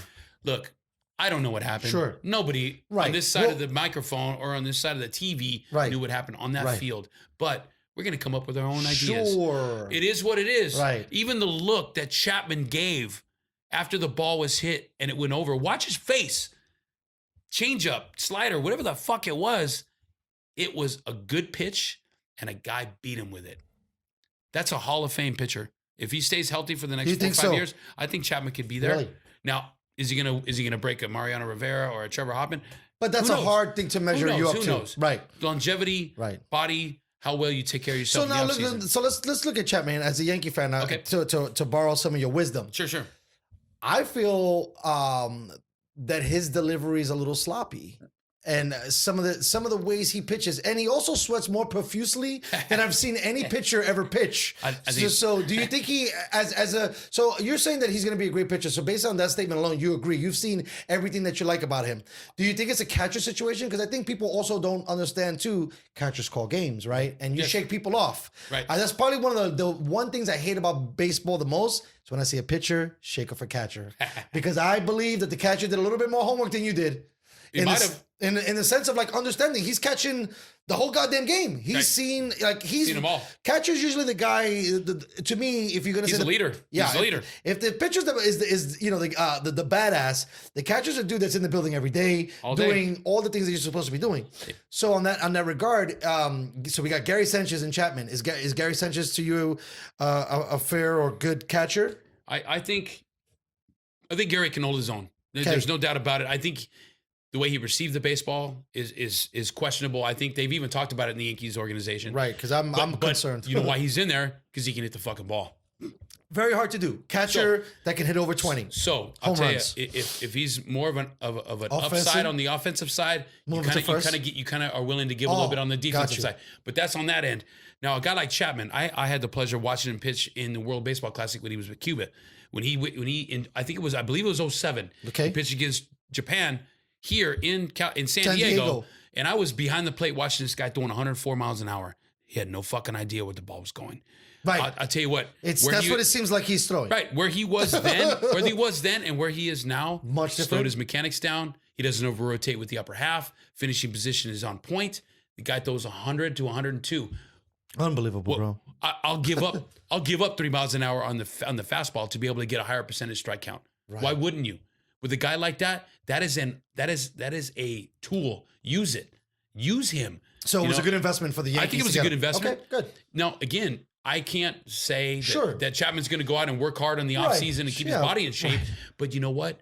He has made some changes that have impressed me because that is what a pitcher should do. Right. He should be better every year. As he's gaining interest in the game and his career, work on what's going to be successful for you. As a fan, win, lose, or draw, I think that's what a lot of people enjoy about Kershaw because he's a guy that works on his craft. He works his ass off. Works his ass off. I mean, he has plays where he's throwing it from outfield to home plate to get whatever he's trying to get off of that. I mean, the guy's working out. We all and have a routine. He's all in the building. He's Sure. one of the dudes I think that baseball by accident focuses on, that he's always working. You Yeah. always see this dude training, practicing, honing his skill. I mean, maybe that's the coverage how they sell it, but for you to, I feel a little bit better as a Yankee fan that you've seen him a little out of control and he's kind of wielded it a little bit and kind of honed it. Sure. But I guess when you're that good, sometimes you might be raw and you need the training, right? Because Yasiel Puig. I'm going to that's throw the him out guy there. I was just going I'll to throw bring that up. guy's name out there. The guy's raw as hell. The guy has incredible abilities. I was literally, you took the words out of my mouth. The guy could throw a ball from the right field fence and put it in the stands behind the plate. Unbelievable. And How do you know do what? that? How do you do that? That's God-given I ability. call him Bo Jackson in baseball. He's that good. He's got a stick, but no head, 50-cent head. He's got a Between the $1 ears. million arm and a Right. 50-cent ass. I've heard that before. Yeah. So I'll tell you, a guy like Puig, and he still doesn't even have a job. I know. I've seen it. So but I think it's because of the locker room presence that he probably brings. Because when he started wilding out as a Red, I'm like, bro, what are you doing? You just got a new home. You should just try to chill out for a little bit. Right. Because how could you not want to buy this guy? Right? Because if you're saying There's a lot of upside. right, so that's the thing, right? I want to switch gears for a second into the organizations. But if you're willing to take a little bit less because he's giving you a little bit more, he fits 100% in that. It's just, can you corral the ego? Can you corral the manifestation of his personality? Because I think that somebody who was like that, who Terry Francona did amazing with. Manny Ramirez. Oh, God. The moment Manny Ramirez didn't have Terry Francona under him, Manny just started to unravel. But when Terry had Manny, he was a little bit of a nut still, but he had that guy locked in. Yes. And he was able to handle, manipulate, move, whatever he wanted. Maybe, and that was the thing too. I thought for the most part, the Dodgers, they really haven't had that strong of a character as a coach. They went from Joe Torre to Don Mattingly to now Roberts. And all those guys are somewhat, in my opinion, the same guy. Yeah. An even keel, win or loss. There's no real upbeat in the heart rate. They're players' coaches. Right. But it doesn't seem to be getting the results. No. Right? No, I don't see it because, watching Puig was a couple of things. There was an entertainment value. 100%. And I'm going to throw that out first and foremost. It was an entertainment value. That guy had, I think there was on multiple occasions, he had 2 errors in one play. I think, look it up. I think YouTube, I want to say 3 times he had an opportunity to do something with the ball. And I think in 3 different occasions, in 3 different games, I couldn't tell you which days or games. But I think he had 2 errors in the same play. So that being said, he was always about showmanship. And it was about what Puig brought to the field for Puig. It wasn't about anything Agreed. more than that. But I'll tell you what, man, if somebody can get like a Frank, you know who would own his ass?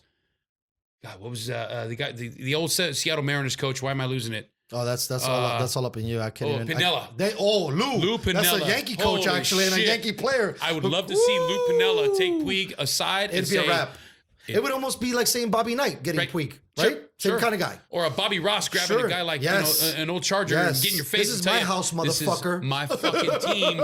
Do your job. True story. But anyway, the bottom line is in this game, and I'm going to allude to this: the coaching staff, the managerial staff, a lot of these guys, because of the business aspect of baseball, the ownerships, the GMs, telling these guys what to do and how to do it. Fuck that. Yeah, That's a agreed. bunch of bullshit. Yes. You pay these guys an amount of money to go in there and manage a bunch of grown millionaires.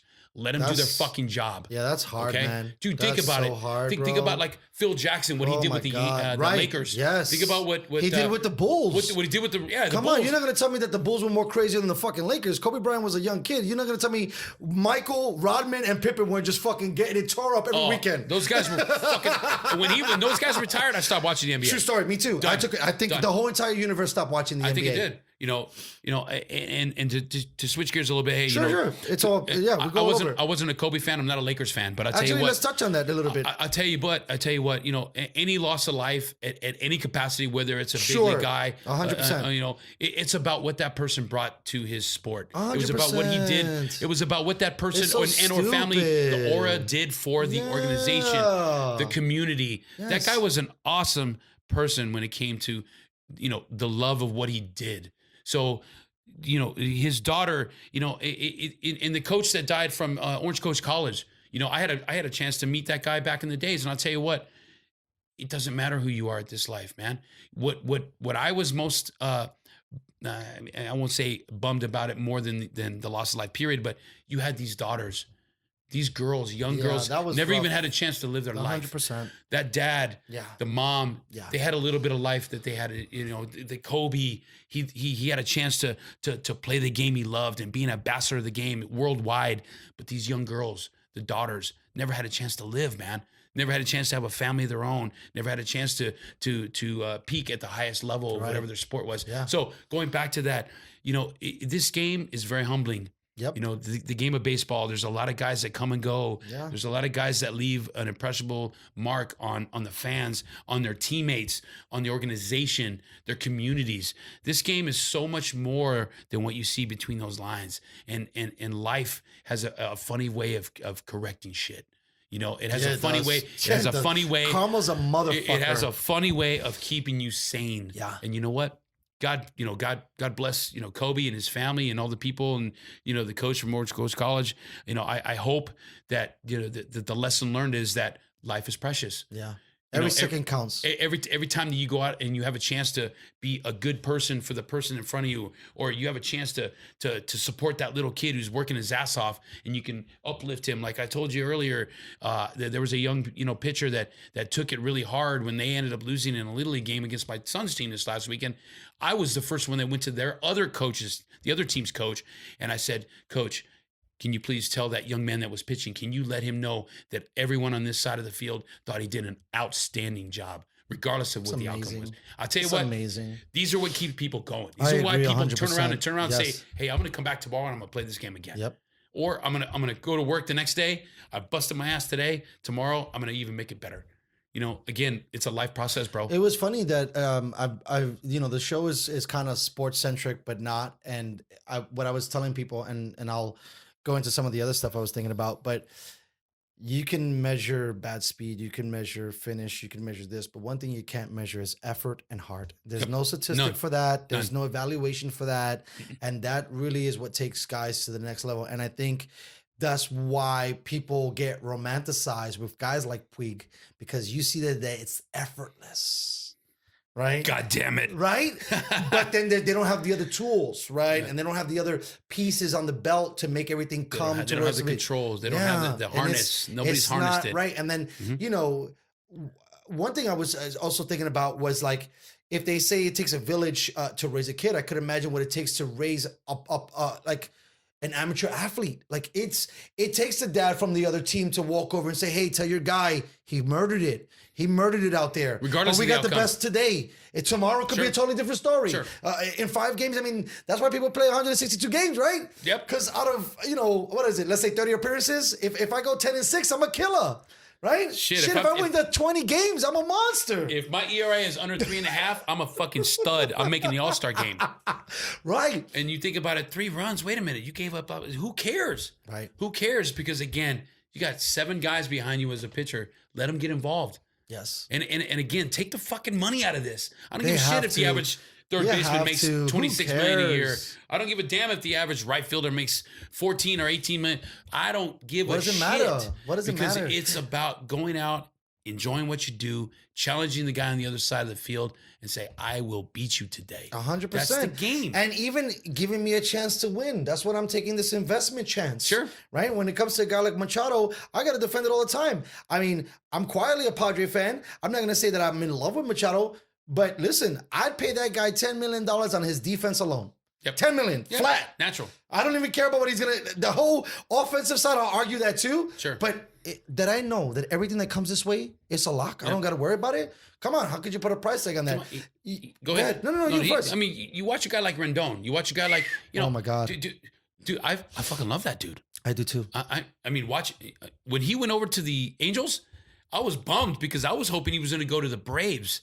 Because I'll tell you what, That guy was scrappy for that team for a long time. What a hell of a hitter. Oh my God. And cool. What did he do in the post? What did he do in the you know what postseason? he reminds me of? He reminds me of the version of Eli Manning.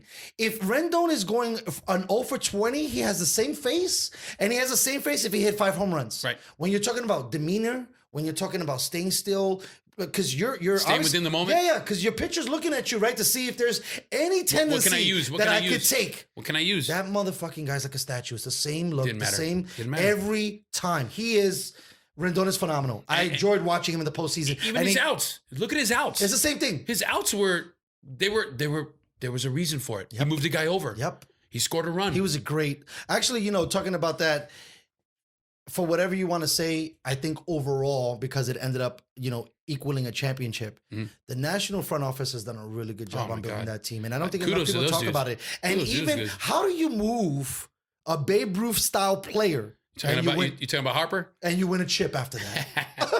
Right? Like how, everybody talks about, my favorite thing in life is addition by subtraction. It's about clubhouse presence, Right? bro. 100%. And that's another guy that could be maybe in the Puig style of, Sure. maybe you're a head case, Sure. maybe you care about me. It's a team sport. It's not an eye sport. Yeah, yep. I watched that kid when he was at College of Nevada. So I think he was a junior college in Nevada. And I'll tell you what, minor leagues, watching that guy play, I heard it was unbelievable. He's blowing kisses at guys after he hits home runs off him.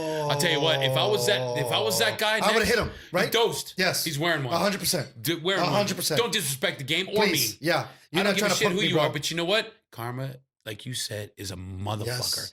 That's the one thing that's cool about baseball. That if you're gonna kind of find you, bro. It's kind of if you're gonna not, find you. But not only karma, like there's a little bit of gray area that if you're a dick, you come back up, I'm gonna plunk you. Fuck you. That's Yeah. it. Like you think he's cute that you blew me a kiss?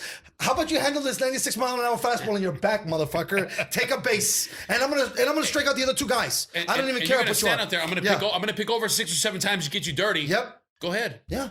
But it's something to be said about policing the game and loving what I did as a pitcher and loving what I teach as a pitcher and a pitching coach.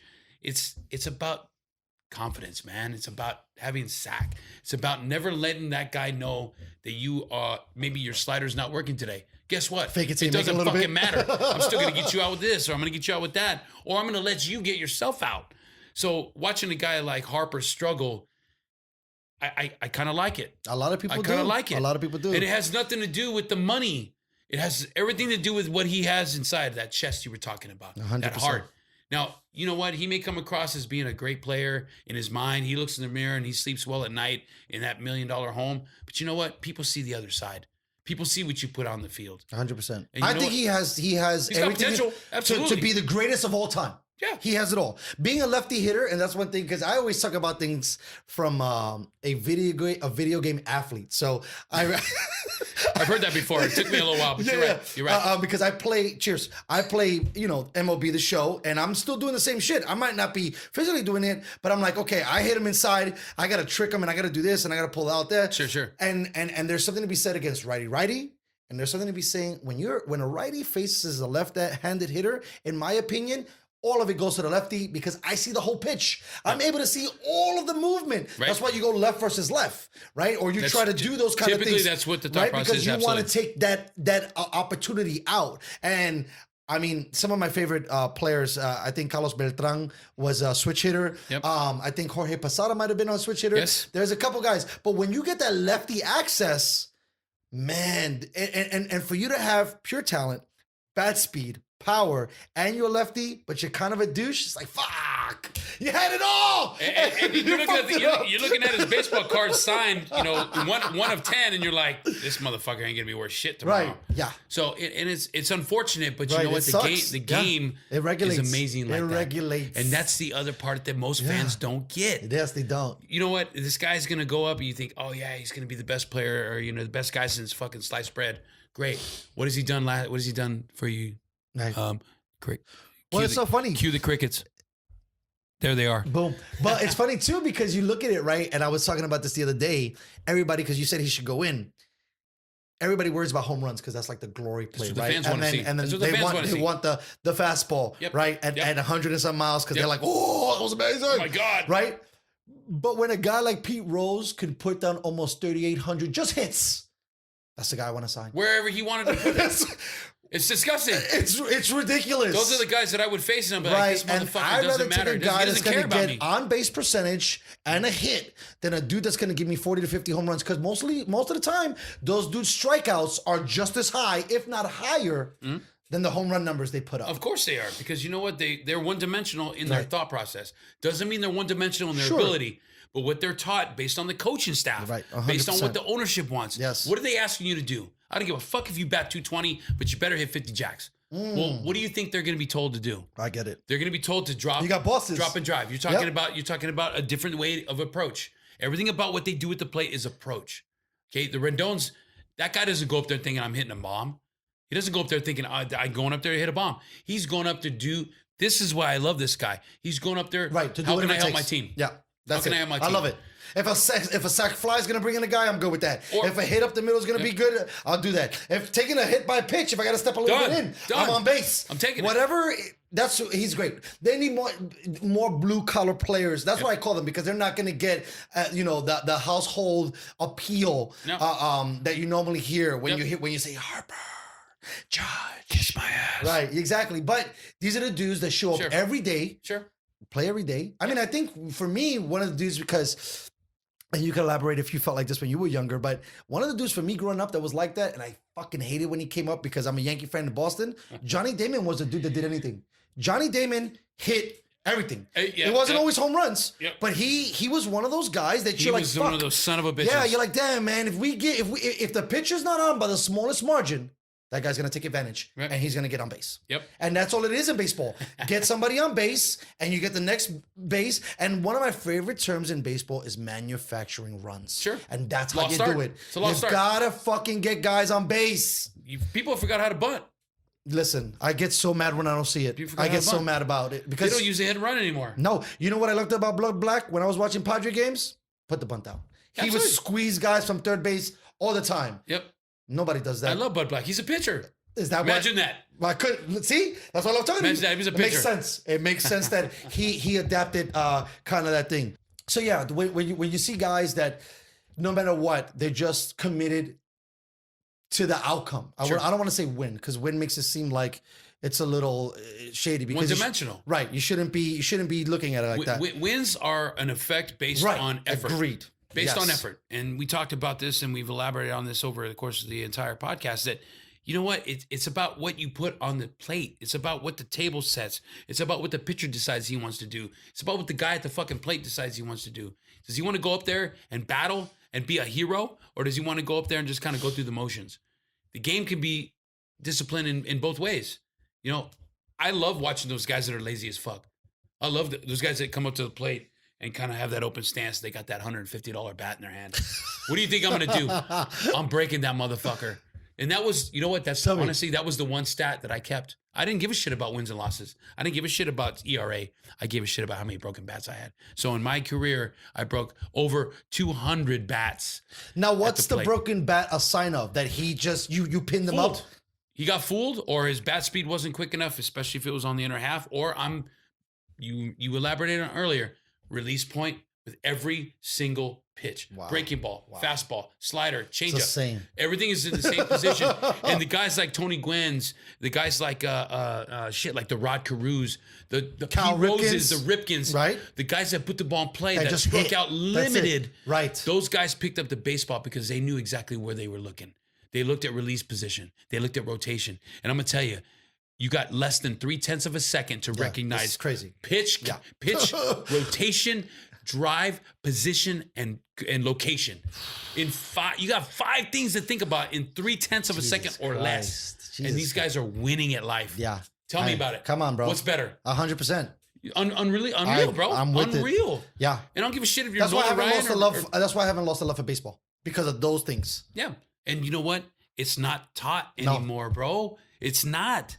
The pitching is not taught. These guys are not taught to pitch. They're taught to throw.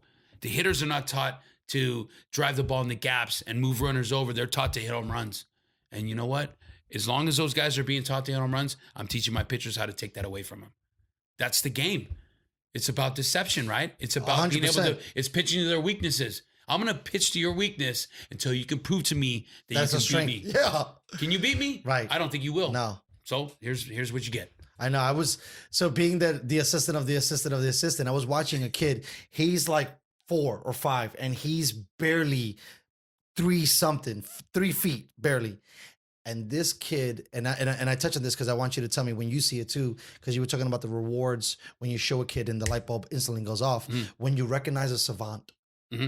Because I seen this kid and it's so easy to him. It's fun. You had 11, 12, 13 other kids struggling. This guy, this little boy, it was effortless. Yeah. And I looked at him and he was even talking smack in the up deck circle. He's like, I'm going to hit it here. And I'm going to hit it there. And I'm going to hit it here. That's awesome. Bro. I want to meet him. I swear to God, you'll love him. And, I want to meet him. It's a T-ball. But still, most of the kids couldn't even hit it. Like you were saying, a stationary pitch. They couldn't touch it. This guy is hitting it. He kept hitting like line drives down the right field line. And then the coach is like, hit it up the gut. Pap, he hit it. Hey, third base. Because he wanted to get all the people, all the outfielders and the infielders involved. Sure. And the kid did everything the guy said. He didn't strike out once. I want to meet this kid. Oh my God, it was so good. And when you look at him, he's a pipsqueak. Okay? And you would never guess. And this guy. It's called a scrapper. Bro, and I looked at it and I said, wow. How great is it once in a while? Now, who knows what's going to happen to him? Sure. But in that moment, to understand that this kid, baseball makes sense to him, and it does it for the other kids. And at that age, you're winning.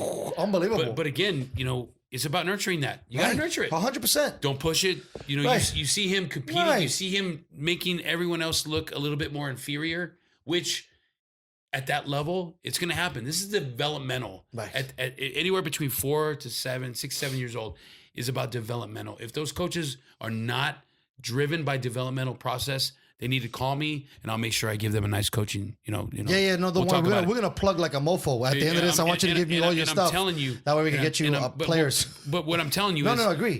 Those guys need to talk to a guy like me because it's not about wins and losses. Right. These kids, you get those phenoms. I've had a couple of them come across my plate with watching my son play, and I love this kid. I'm high fiving the parents. I'm like, it gets you excited. Enjoy. Have fun with this guy. This guy's fun to watch. Yeah, right. He's 5 years old. It's fun to watch. It is awesome. With everybody else who's not, I don't want to say living up to expectations, but are learning because it's mental. Sure. This one guy is making my whole day worth it. Oh my God. I'm high-fiving this kid. Hey, yeah. Blake, let me throw you some ground balls right now. I just want to see you throw the ball. I just want to watch you throw the ball because it's fun. And you know what? There's many sides to what this game offers. On my side, on the coaching side, I get so much from this. On the parent side, they're learning the process of how to keep these kids motivated. The player side, oh my God, you just hit the ball at the fence. How'd that feel? It felt great, coach. Do it again. Remember what it felt like. Remember this, and this game is fun. Don't forget that. This game is fun and it gets easier. And that's what this is about, man. The game is so much easier than people think because it's about playing catch. What does a pitcher do with his catcher? Play catch. Yeah, there's a batter there. Sure. Do you have control over that guy? Right. Absolutely not. Right. There's an umpire. Do you have control over that dude? No. Absolutely not. Dude, what do you have control over? You, the pace, and the game. Have fun with it. You know what's awesome? Because I'm a huge football fan and I always use football analogies to describe life. But talking to you today, I realize how many more life lessons can be learned on the diamond that are every single day transferable to real life. Yeah, absolutely. You know what I mean? Because staying in the moment and being accountable and understanding and having fun and dealing with failure because it's that's part of another it. Right. Deal and with it. Overcoming Move on. that. Right. I mean, wow. Don't dwell. And the parents need to respect that. I think that's the coolest thing about baseball too, because I don't know, quarterback's a little weird, and then like basketball, you keep going at it. But with baseball, you're gonna get another chance to get back up. Like everything tell that that to happened, people all the time. right? Like you fucked up all that shit, but you're gonna get another chance. Here's another So be at-bat. ready. Yeah. Swing it. Don't be afraid. Fucking swing it. Or you're gonna get another chance to face that guy who made you look like shit.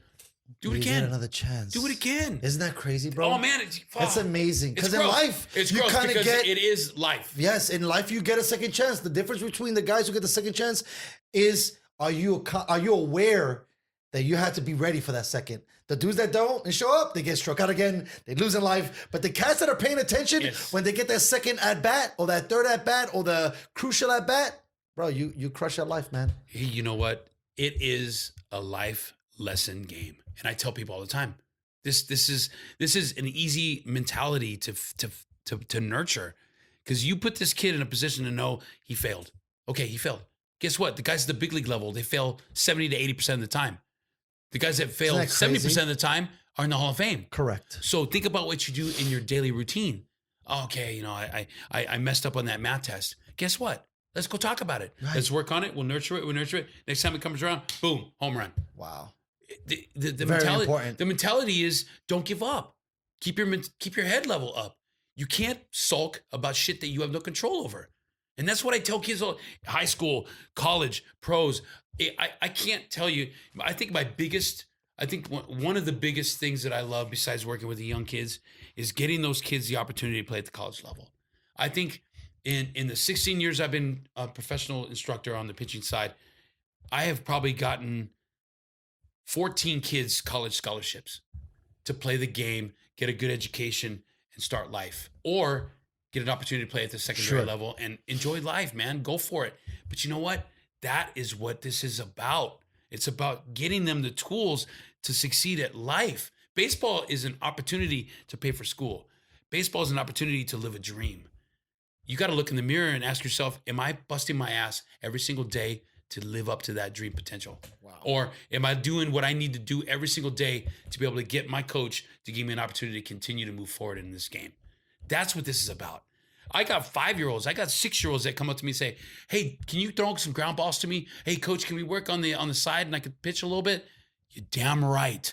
Come ask me anytime. I'll fucking stay home. I'll stay with you for another 30 minutes, just as long as you come up to me and tell me that you want to do it. Don't make me come to you. You come to me. And here's the problem with high school sports.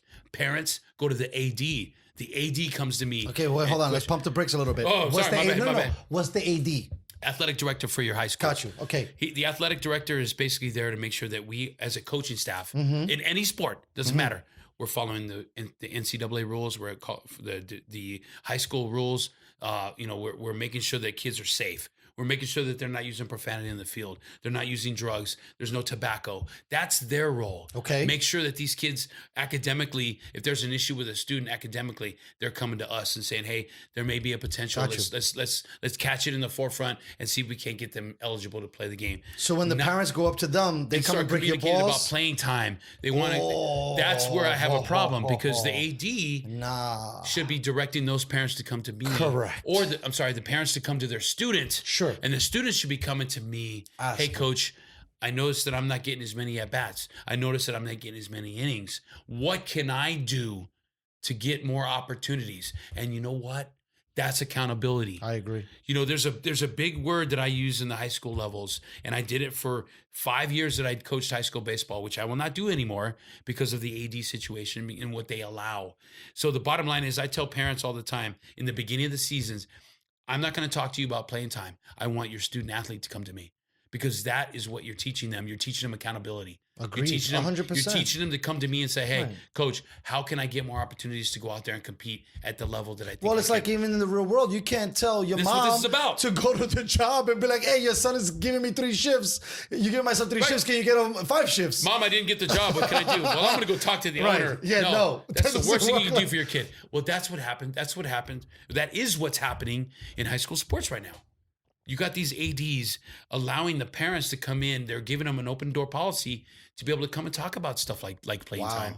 And I'm disgusted with it, because what are you teaching this kid to do? I agree. That's You're, not a good you're look. enabling him. Yes, That's the worst thing 100%. you can do to a kid. 100%. And I'll stop. When a you're kid. talking about helicopter parenting, We talked about that hovering, Right. And I'll tell you, I'm not loose. I'm not gonna veto my Yeah. communication with Sure. these kids. I'm gonna pull them aside and say, Hey, what happened, bro? That was a great game. I'm glad that we had an opportunity to finish the senior year. Thank you for some of you guys that are gonna be moving on to next part of life. Some of you are going to be serving my coffee at Starbucks. Some of you are going to be bagging my groceries. About 0.3% of you is going to be playing baseball at the next level, which means not one of you people standing next to each other is playing baseball after today. So what does that tell you? That tells you that you had 4 years, 3 years, 2 years, however many you had to work at this game to be able to get to the opportunity where you can move at the next level. That means that you didn't work hard enough. That means if I asked you to look in the mirror and you asked yourself, did I work harder than the next guy today? You probably lied to yourself and said you did. But here we Wow, are today, that's deep. and I'm telling you, you didn't. So I quiz these kids. I'm going to give you just a tidbit. What I did no, for please, my I love this. Is what I this did- is what I this did is for why my- I wanted to have a baseball coach on. what I did for my kids in the beginning of every season Tell me. is I asked them, I said, I want you guys to put down on paper what the word integrity means to you. Now, you can go to Google, you can go to the dictionary, whatever you want to do, however it relates to you, I want to see that on paper. And to me, let me know what you think. And I got a lot of good answers. There's no wrong answer here. No, not at all. You're just trying to measure their Right. sensibility. What's their thought process Yes. in life at this point in Right. their life, freshman, Where we at? sophomore. I got a lot of stuff like, be a good person. That's good. Thank you. That's great. I That's love amazing. it. Because I would never thought they would say that Be shit. good at school. To treat your neighbor right. Nice. Treat your mom and dad, with respect. Those are all great answers. Here's what I would tell them. This is what I did, and this is how I gauged my life. Who you are when nobody's watching. That is integrity. Yes. That's about that is the most integral part of what you can teach yourself as a person and a human being. How you're going to look at life. If I could expand on that, I think that's the difference. That what's the difference between what makes you a man and a piece of shit? Right. And there's a lot of them out there. There's a lot of good people. There's a lot of POS. Because people only do the good shit when people are watching. When it affects them. When it affects them. Right? Right. But when the moment is to not get the cloud or not get the acceptance or whatever, and you're on an island, Yep. and you still got to do the right thing just because in your core it makes sense. That's what our single mom Correct. at 5 years old Yes. taught me to think is Yep. I want to make sure that I'm doing it this way because this is the right way. 100%. So the way we look at it and the way we look at life, sports, it doesn't fucking matter. No. It doesn't matter. Make decisions for the best of what it is in you. And that's it. And the people around you are going to respect that. And they should. Because there's nothing that they can say. If you're committed to being the best person you can be, people respect that. And it doesn't matter where you are. I don't give a shit. There's some of the best people in life are your blue collars. And I love those guys. Me too. I'll That's bet why I'm my a ass- Jets fan. Yeah. Right? Plumbers, masonry, garbage men, guys that come and work. Guys that are not afraid to get their hands dirty. Correct. To make sure that they know that they're putting food on the plate. Uh-huh. And you know what? Give the guys on the, on Capitol Hill, you're looking at these guys making millions of dollars, knowing that they're making decisions for the benefit of themselves only. Yes. And I'm not trying to dissect it in No, a different way. I but agree. I was life- trying to tell somebody this shit the other day. Life is The about, best trick that they do is try to make you feel like they're one of you. That's not true. Life is about making good decisions. That's Yes. it. And if you can move on from there, hey, you're winning. And I tell parents the same thing. Winning at life. That's amazing. Well, I know you. I want to kind of beat you to the punch because you're a dedicated dad. You're a dedicated coach. And you're a dedicated husband. I want to get you back to your fam as soon as possible. Sure. Thank you, Rudy, I so much appreciate for coming out on the show. Absolutely. I want to get you back on. I got so many directions I want to take the MLB with, and spring training is about to happen. So you know, A lot of baseball going on. Maybe And we can I talk love it. I love about you know, different outcomes and effects of Sure. who's healthy and who's not. So thanks again for coming on, and we'll talk to you soon. Absolutely. Thanks very much. I appreciate it, man. Love the show. Wonderful.